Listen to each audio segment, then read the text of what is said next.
जिंदगी बाज औकात अपने ही बोझ से गिर जाती है। तानिया की आंखें उस वक्त खुली जब उसकी माँ की आंखें बंद हो चुकी थी।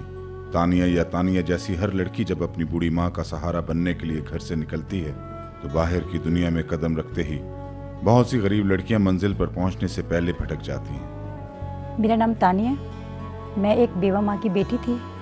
मेरा एक छोटा भाई था। मेरी माँ सिलाई कढ़ाई करके हम दोनों को पाल रही थी।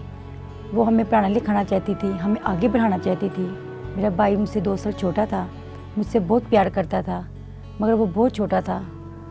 मम्मा कहती थी कि आप लोग पढ़ो, आगे बढ़ो, मगर जब मैं अपनी मम्मा को देखती थी मेरा दिल रोता था। वो दिन रात मेहनत करती थी। मेरा दिल चाहता था कि मैं इनकी हेल्प करूं, कुछ करूं।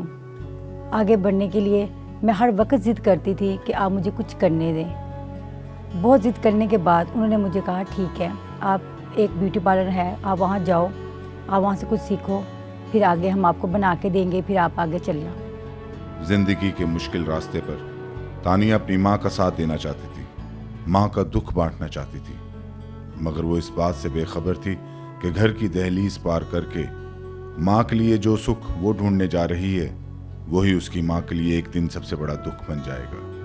मैं उस ब्यूटी पार्लर में गई। आप भी बहुत अच्छी थी। उन्होंने मुझे समझाया किसी से फालतू बात नहीं करनी, किसी से ज़्यादा काम से काम रखना है। मैंने कहा ठीक है। मैं करती थी, इसी तरह करती थी। वहाँ पे बहुत सारी ख़वातीन आती थी, अमीर से अमीर आती थी, ठीक है, सब मुख्तलिफ थी, सबकी कुछ नेचुरल अलग थी। माँ की इजाज़त से तानिया किसी ब्यूटी पार्लर पर काम करने लगी थी जहाँ कई खूबसूरत औरतें और लड़कियाँ आती थी। इन खूबसूरत चेहरों के पीछे कितने बदसूरत चेहरे हैं अभी तानिया इस बात से बेखबर थी। उन चेहरों में से एक चेहरा सीमी का भी था। सीमी ने बहानों से तानिया को नवाजना शुरू कर दिया था। सीमी ने तानिया को फांसने के लिए जो जाल बिछाया था तानिया उससे बेखबर थी। उसे तो इस बात की खुशी थी कि बंजर और सूखी रेत पर पहली बार बारिश हुई थी। ठीक है, उनमें से एक सिमी भी आती थी वहाँ पे, जो मुझसे बहुत चाहत करती थी, प्यार करती थी। वो जब भी जाती थी ना तो कुछ ना कुछ मुझे दे के जाती थी। कभी पैसे दे दिए, कभी इयरिंग्स दे दिए। तो मैं बताती, अपी को बताया नहीं करती थी। मैं बहुत खुश होती थी, रख लेती थी। आस्ता आस्ता करते करते एक दिन उन्होंने मुझे मोबाइल फ़ोन दिया। जब मैंने मोबाइल फ़ोन देखा तो मैं बहुत खुश हुई। मैंने कभी सोचा भी नहीं था कि मेरे पास मोबाइल फ़ोन होगा। उन्होंने मुझे दिया। एक दिन ऐसे करते करते एक दिन मैं वो गई है, उन्होंने मेरे हाथ में एक सोने की अंगूठी थमा दी। जब मैंने अंगूठी देखी मैं बहुत हैरान हुई कि इन्होंने मुझे गोल्ड क्यों दे दिया, इतना कीमती है। और उन्होंने मुझे देख के वो चली गई। ये उजलत थी तानिया के अंदर का खौफ था या उसकी सादगी कि सब कुछ होता रहा और वो चुपचाप देखती रही। हत्ता कि वो तो उस वक्त भी कुछ न बोली जब सीमी ने उसे सोने की अंगूठी दी। अब वक्त आ चुका था कि सीमी तानिया से अपनी नवाजिशों का हिसाब चुकाती। एक रोज पार्लर पर सीमी ने तानिया को अकेला पाकर उससे कहा कि वो उसके साथ चले। चंद घंटों की तो बात है। तानिया मान गई। वो उसे अपने कज़न के घर ले गई। एक दिन उसने मुझे कहा कि हम फ्रेंड बन जाते हैं, तुम मुझसे हर तरह की शेयरिंग कर सकती हो, कुछ चाहिए तुम मुझसे मांग सकती हो। मैंने कहा कि आप इतनी मेहरबान मुझ पर क्यों हो। वो कहते कि तुम मुझे अच्छी लगती हो। मैंने कहा ठीक है। इस तरह बढ़ते बढ़ते आगे बढ़ते गए। मेरा दिल भी करता था कि मैं उसकी जैसी बनूँ, उसकी तरह ड्रेसिंग करूँ, उस जैसी मेरे पास चीज़ें हो, ठीक है, क्योंकि मैंने आज तक कभी कोई फ्रेंड बनाई नहीं थी। कोई भी फ्रेंड ने मुझे कोई गिफ्ट नहीं दिया था। जब वो मुझे बड़ी गिफ्ट दिया, मुझे हाथ बढ़ाया, मेरी हेल्प करनी शुरू की, तो मैं अंदर से खुश भी होती थी, थोड़ी सी परेशान भी होती थी कि मैं तो इसे जानती भी नहीं हूँ, मगर मैं थी कि एक पार्लर के अंदर हूँ, मैं बाहर तो नहीं हूँ, घर के अंदर हूँ, मैं सिक्योर हूँ। तो आस्ता आस्ता उनका गिफ्ट का सिलसिला बढ़ता गया। वो रोज़ाना आती थी, मेकअप करवाती थी, मेंटेन होती थी, वो जाती थी, मैं देखती थी कि ये क्या करती है, ये कोई जॉब करती है, कोई बिज़नेस करती है, क्या करती है। एक दिन मैंने उनसे पूछा, आप रोज़ आते हो, अपना मेकअप करवाते हो, तैयार होते हो, जाते हो, आप क्या करते हो। उन्होंने कहा मैं आपको बताऊंगी। फिर एक दिन ऐसे फिर वो आई। फिर मैंने उनसे कहा आप क्या करते हो, आपके हस्बैंड क्या करते हैं, आप कुछ ना कुछ दे के जाती है, आप बहुत अमीर हो क्या। वो कह लगी मैं आज 2-3 रोज़ के बाद बताऊँगी। फिर इस तरह मैं पार्लर में आई। अभी पार्लर ओपन किया था, आधा घंटा वो मैं बैठी थी। वो मेरे पास आई कहती कि आप मेरे साथ बाहर चलोगे। मैंने कहा कि मेरी मदर इजाज़त नहीं देगी। वो कहती आप पूछ लो। मैंने कहा वो नहीं देगी। वो कहती कि ना आप कोई भी बहाना लगा दो। मैंने कहा मैं क्या बहाना लगाऊंगी। उन्होंने कहा आप कहना कि मैं ब्राइडल तैयार करने जा रही हूँ। मैंने कहा अच्छा मैं कोशिश करूँगी। मैं घर गई, मेरी मम्मा से बात की, मैंने अम्मी से बहुत ज़िद की। अम्मी नहीं मान रही थी, कहती नहीं हमने नहीं जाना, आप पार्लर तक रहो, पार्लर में ही करो। मैंने कहा नहीं, अगर पार्लर में करेंगे तो ओनर जो है वो ले लेती है, हमें तो सैलरी मिलती है, सैलरी में हम लोग किस तरह करेंगे, हमें आगे बढ़ना चाहिए, सेपरेट भी कुछ करना चाहिए, अगर हमें ऑफर मिल रही है, ब्राइडल तैयार कर सकते हैं तो हम लोग कर लेते हैं। मामा ने कहा नहीं, फिर भी मैंने काफ़ी ज़िद की, फिर वो मान गई, उन्होंने कहा ठीक है आप ना कर लो।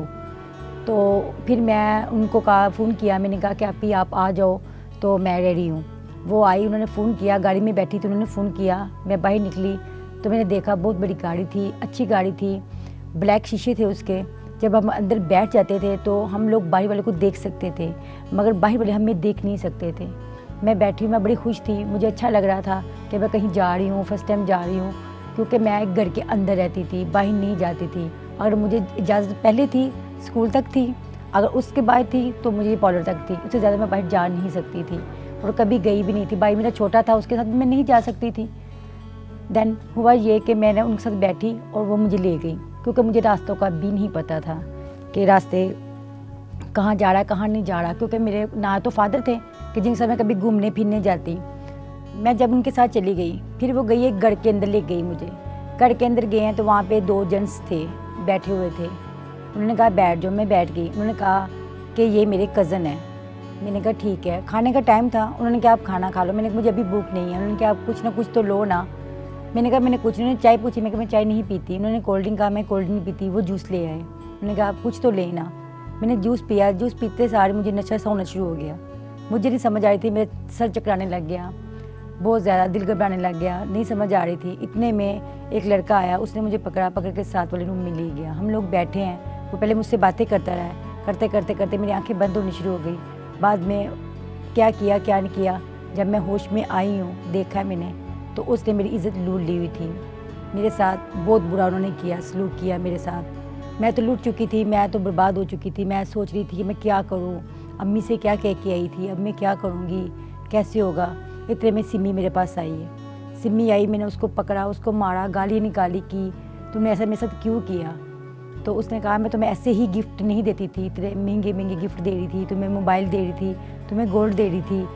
तो मैंने कहा तुम करती क्या हो, तुम ऐसे मेरे साथ क्यों किया। वो कहती मैं भी यही करती हूँ, मैं ऐसे ही करती हूँ। उसने मुझे 10,000 रुपया दिया, मैंने 10,000 उससे पकड़ा, मैंने उसके मुँह पे मारा। मैंने उसको बहुत बोला, बहुत किया।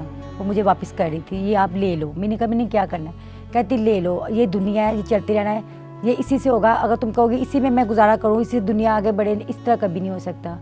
मैं फिर बहुत रोई, बहुत ज़ाया किया। मैंने खामोश थी, मेरी आंखों से आंसू गिर रहे थे। आईना टूट चुका था, अब आईने में देखने की जरूरत भी क्या थी। सीमी ने तानिया का सौदा 30,000 में कर 10,000 उसके हाथ में थमा दिए थे। तानिया ने सोचा कि अब वो उस जलील औरत को दोबारा कभी नहीं मिलेगी, मगर सीमी ने तो तानिया के लिए भी बहुत कुछ सोच रखा था।